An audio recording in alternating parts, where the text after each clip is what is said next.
Good day, colleagues. Today I'll start about to tell regarding the GHS system. I'm Nazir Mohammad Naziruddin from Occupational Health and Safety Office of SPTAR. Our management has already approved this GHS system for classification of chemicals. GHS, it is actually the whole abbreviation or the whole terminology is globally harmonized system for classification and labeling of chemicals. The GHS is a global system which is used as a alternate to the chemical standards, hazardous chemical standards in various countries. Say if we know that in UK COSH, control of substances hazardous to health, there is a standard of hazardous chemical, and in Canada we has WHMIS, WHMIS, Workplace Hazardous Material Information System. All these things in other countries they have a similar system. Then all these standards of various countries has been just has been just set aside, and the GHS system has been used, and GHS system is developed by United Nations.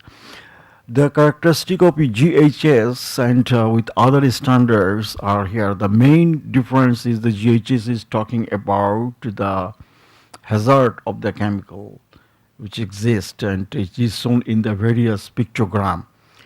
Here you can see this pictogram of some flammable materials. Exclamatory marks is here. It is already shown here.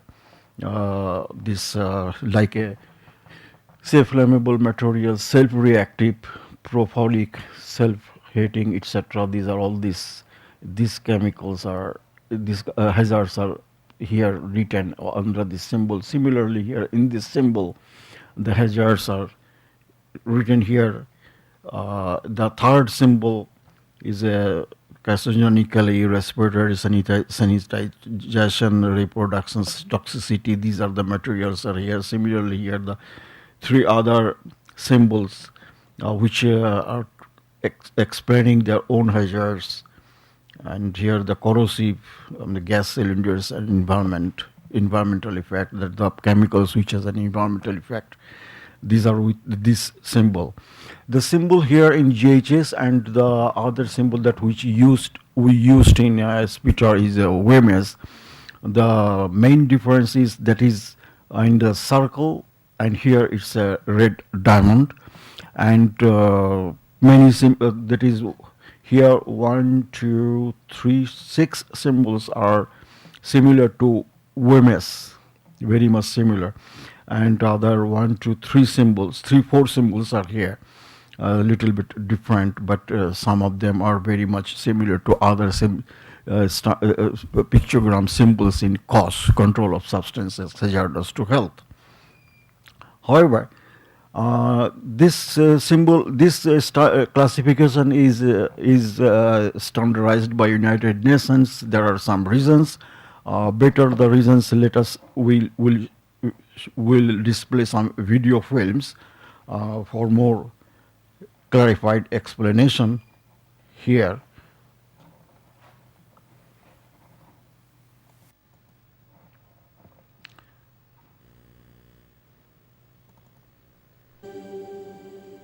Hi, I'm Beth, and I want to take a minute to talk to you about GHS and why it's important to you. Firstly, what is GHS? GHS, which is short for Globally Harmonized System of Classification and Labeling of Chemicals, was created by the United Nations in 1992 as a single, unified global approach to classifying chemical hazards, designing warning labels, and organizing information on safety data sheets. This way, people can quickly and easily identify chemicals and potential hazards regardless of what part of the world they're from or what language they speak. It is based on major existing systems, including the OSHA Hazard Communication Standard, or HCS, that we've been using here in the U.S. for decades. Okay, I know what you're asking yourself. Why the change to GHS if we have a system of our own already? Well, before GHS had been developed, every country had their own hazard communication system. So many different systems led to major confusion and posed a serious danger to workers when handling chemical shipments from overseas. By adopting a GHS system, the U.S. joins a growing number of nations, all using the same warning symbols and labeling information. GHS will make major improvements to the safety and health protection of American workers. If you take this and combine it with significant cost savings through productivity improvements, fewer safety data sheets and label updates, and simpler HazCom training, it's easy to see that GHS is a winning strategy for American employers and their workers. So, who needs to comply with GHS? If you manufacture, supply, or use chemicals, then you're required by law to comply with GHS. Employers are required to have trained their employees on the new label elements and the safety data sheet format by December 1st, 2013. As you can see, Seton carries a wide variety of GHS-specific products to help get you into and keep you in compliance with new GHS guidelines. December 2013 is just around the corner. Start preparing now. Here, just I'd like to draw your kind attention regarding the name of MSDS, changing the name of MSDS. MSDS, that means the Material Safety Data Sheet. Now, in the new standard, it is called not MSDS, it's SDS, that is Safety Data Sheet. Another thing that I'd like to add here regarding the SDS, that in previous SDS, there are, in some countries, there are 9 sections, some are 12 or some 16 sections like that. And now in SDS, the 16 to 19 sections, most probably, maybe 16, all the sections are of the similar standard, and they have their own explanation, similar explanation, not in different way, and even the value, say LC or LD, that is the lethal concentration and lethal dose, and other informations which is were different in MSDS. There are standardized in SDS system, in GHS. Now let us see that what the American Labor Ministry, OSHA from the Labor Ministry, they are talking about. We are updating HazCom to meet the needs of our changing world. Today, we live and work in a global environment. Different and sometimes conflicting national and international requirements can create confusion among those who need important, clear, concise information to protect themselves as quickly as possible. To help make this happen, we are incorporating the globally harmonized system of classification and labeling of chemicals, GHS for short, into our HazCom standard.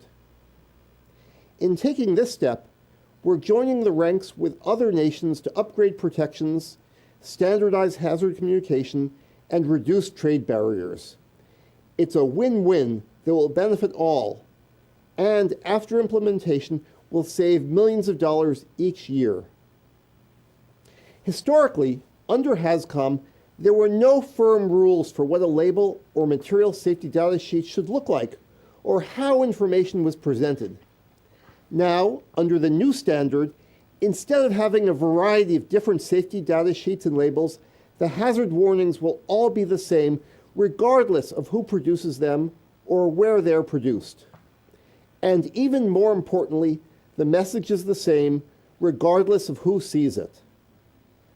There's a big difference. The new labels alert people to potential hazards and provide important details on how to handle chemicals safely. They tell you not only what you need to know, but also what you need to do in a way that everyone can clearly and easily understand. Here's an example. In the past, warning labels for a toxic chemical could look like this or like this. Both of these sample labels for the same chemical would have been in compliance with OSHA's requirement. But now, under the new updated standard, a prototype label would look more like this. In fact, this step represents more than just pictograms and labels.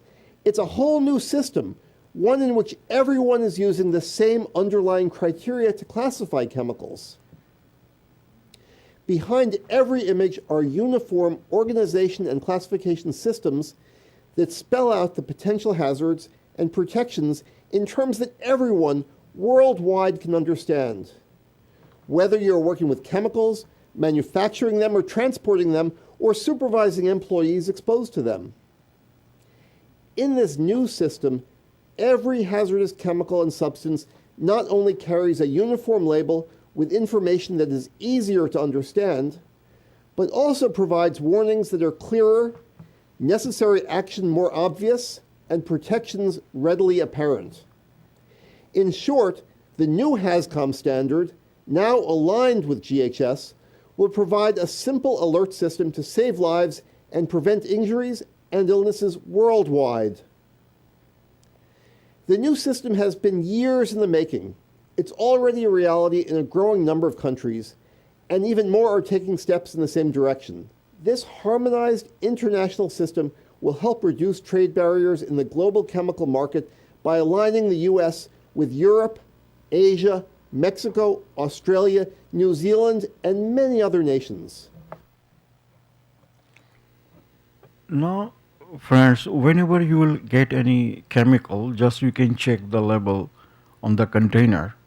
You will get the pictogram, one or more of these 9 pictogram here you see, and the meaning of the pictogram, what the pictogram means, you can just check with this one, and which will tell about the hazards involved with the chemicals.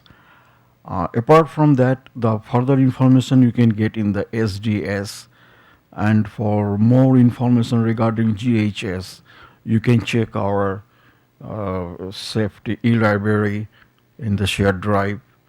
It is in the organizational info